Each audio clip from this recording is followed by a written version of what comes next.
Welcome to the Sports on Pulse. I'm Gary Al Smith, and we are still counting down to November 13, big day for Ghana as the Black Stars play Egypt in a crucial World Cup qualifier. There's been so much talk that we've been doing in the last couple of days. The latest one has been Avram, the nationality of Avram Grant. As you know, he is from Israel.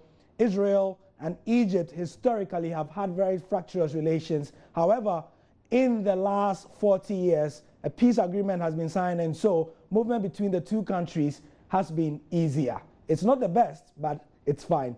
Now, we understand that Egyptian fans reportedly are plotting to attack Avram Grant. That bit of news has been quashed by Egyptian FA authorities, who today say essentially that it is nonsense. They say that Ghana will be treated like any other nation that is visiting Egypt, and there will be no special treatment, as the GFA have been asking for improved security because of the presence of our Israeli coach. Let's get the perspective now from Israel. We go to Channel 2 News reporter Ben Mittelman. Thank you very much for joining us. Thank you very much. Good evening, Gary. Yeah, so I've been monitoring the reports on and inside Israeli media. Can you sum up how the situation is being reported back at home, where you are? Yeah, well, it is a big topic here in Israel. It's a big issue. First of all, Avram Grant is always a big story here in Israel, and especially right now when we're talking about a game that is also interesting, not in football terms, but as you said, because of the political tension between the countries, Israel and Egypt. We are focusing for a few days here in the media. You can see on the papers, on my channel, on TV, on the internet, people are very curious about what will be happen there in Egypt. Is Avram Grant is a target for any terrorist of Egypt do not welcome him for their country? It is very interesting. It's interesting also that Avram Grant himself, he's in Israel right now. I think he lives in a couple of days, but he doesn't want to speak about the issue. He prefers not to say anything. He thinks that it might help him. It might be better for him right now. Good one. Thank you very much for your introductory points on this one. We still stay in Israel with a BBC News reporter, Raphael Geller, who also joins us from Tel Aviv. Raphael is on the phone lines. Thank you very much for your time, Raphael. Thanks, Gary. Thanks for having me on. Right. We've heard from Ben Mittelman, your countryman from Channel 2 News. What can you also say about this matter, about Avram Grant not wanting to speak on the matter, even though he is in Israel at the moment?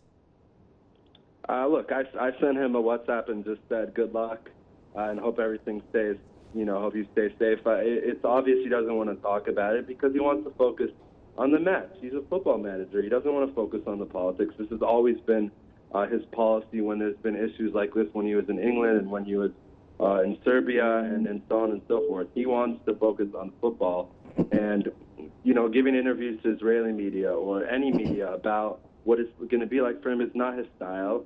Maybe he'll talk about it in the future when the time is right. But right now he's focused on the match. It's obviously a really big match for him. I've seen all the reports coming out of your country that he could be gone if he loses. So he's very focused, and I think we'll see a really good performance from Avram Grant and the Ghana. I'll come to the historical antecedents with you, Raphael, but let me speak to Ben now. Ben, give us some education down here. How we know that Israeli teams take part in the Champions League all the time, and they play countries that sometimes do not like the state of Israel. How do they deal with it when that happens?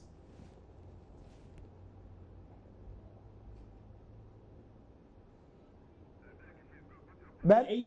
Compete in the European football leagues such as the Champions League, etc. This is part of it is because the political state here in Asia, there are plenty of countries that would ban Israel and would not play against Israel or welcome Israelis in their soils.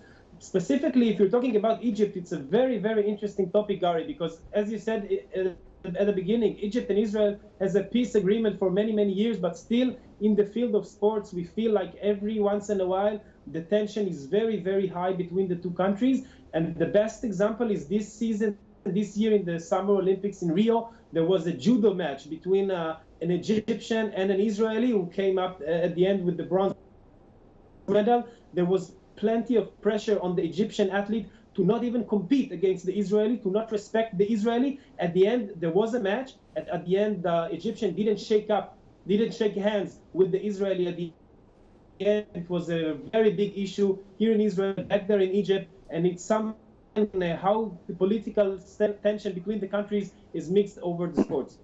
Good one. Raphael, let me come to you on the phone line now. Looking at all this in context, can you educate us about the political history of Israel and Egypt where sport is involved? I know that a peace treaty was signed and so on and so forth, but how do the two states deal with the tension, especially when it comes to sport, Raphael? I mean, I just heard Ben's example. He gave a really good example. And just another quick example is when Salah, the big striker, came to Israel with Maccabi Tel Aviv, with Basel, that is, to play Maccabi Tel Aviv. There was a lot of animosity with Israeli fans because he made some controversial statements. But like Ben said, at the end of the day, Israel's had a peace agreement with Egypt since 1979. They've shared very close relations on lots of things: economic, trade, military, sharing intelligence together. But the Palestinian issue, which is obviously one of the biggest issues out there, a lot of Egyptians do not support Israel's view on the Palestinian territories, and they believe that Israel is not doing things correctly there. And that's always been a problem for Israelis who are competing in countries like Egypt or even Jordan that also has a peace treaty with Israel. I think, like I said, the biggest concern here is the fans, and are the Egyptian security authorities going to take care of the fans and make sure that nothing bad happens? Because we've seen some horrific things happen in Egypt in the last few years on the football pitch, and we don't want anything like that to happen again. We want to. Oops, the line dropped there, but he made his point. Raphael Geller, thank you very much for joining us. Ben, I'm stuck with you. Raphael's line has dropped. He was explaining the political context and how it's important for us to focus on the football. Going forward, what will you advise the Ghanaian authorities as they go with Avram Grant into Egypt? Well, as you said before, it's a crucial game for Ghana, and as I understand, if Ghana will lose this game in Egypt, it will be 5 points between the two nations, and it's going to be a very tough test for Ghana. As far as I know, as far as I follow the team, I think that Avram did a good job so far, especially because of the African Cup of Nations. They qualified to the final. They were penalties away from winning the trophy.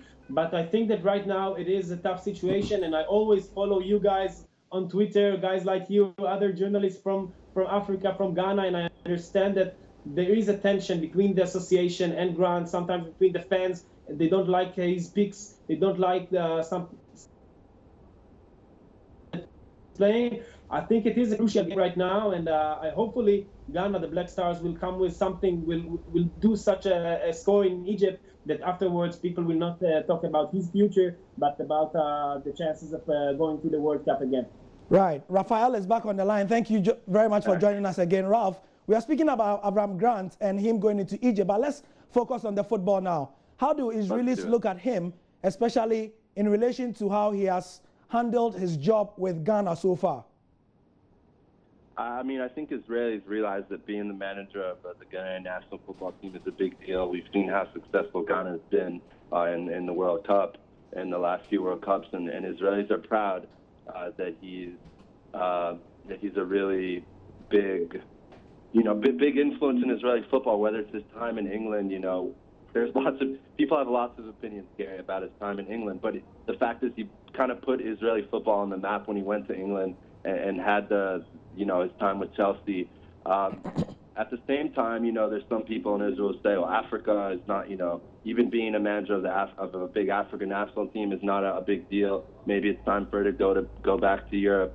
But it seems from all the interviews that he does with you guys that Avram's really happy in Ghana. Yeah, there's lots of issues going on behind the scenes that you guys report about, but he realizes it's an honor to coach such a talented team, and I think that he wants to succeed, and he wants to be the manager in the 2018 World Cup. He doesn't want to get sacked, or he doesn't want to resign himself. He wants to be there when the team hopefully qualifies for Russia in 2018. Nice. Rafa, before I let you go, quickly, what's the truth behind the news that Avram carries 2 passports, one Israeli passport and one Polish passport, and that he might use his Polish passport to enter Egypt. He has a Polish passport. He can enter Egypt on a Polish passport. But again, it doesn't matter if he enters on an Egyptian passport, on a Polish passport or an Israeli passport, because the passport is not an issue. I was talking to a colleague at my work, and we were talking about how so many Israelis went to the Egyptian Sinai for vacation this last couple of weeks. So Israelis go to Egypt all the time. That's not the big deal. The big deal, as I've mentioned a few times now, is the reaction of the fans and whether the Egyptian security will take care of Avram Grant and all his security needs. And there's no big deal about the passport. But yes, Avram does have a Polish passport that he acquired, from having his father from there and his great-grandfather from there and so on and so forth. Ben, my final question to you, because of the profile that Avram Grant has had in Europe and now holding, a major African national team like Ghana, do you ever see him becoming the boss of the Israeli national football team again? Well, I think he doesn't want it right now. I think he was the manager of the Israeli national team many years ago. He did well, but obviously he didn't qualify to the European Championship or the World Cup, so it wasn't that a big success. Right now, I don't think that Avram himself wanted to take the job again. After he was sacked from Portsmouth, which was the third club of him in England, there was plenty of talking about if he wants to come back. I think that the association did. First of all, because he enjoys the life out there, in any place that he's in, England, Serbia, right now Ghana, and I think that he doesn't want to come back to a place that he was there. It will be like, kind of accepting a failure if he goes back to a place that he was many years ago there. And I think that right now he should focus. I'm not sure if he is, but he should focus with Ghana to the World Cup. I think it's a better job than being with Israel, because obviously we weren't in the World Cup in 1970, so he got better chance with you guys. Sure. Ben Mittelman from Channel 2 News in Israel, thank you very much for your time, and also many thanks to Raphael Geller, who is a BBC World Service correspondent in Tel Aviv. Guys, it's been great having you on The Pulse. Right, so after hearing from my two guests from Israel, we have an idea of the situation. Avram Grant will join Ghana to enter Israel on the 11th of November. We know that via a private jet.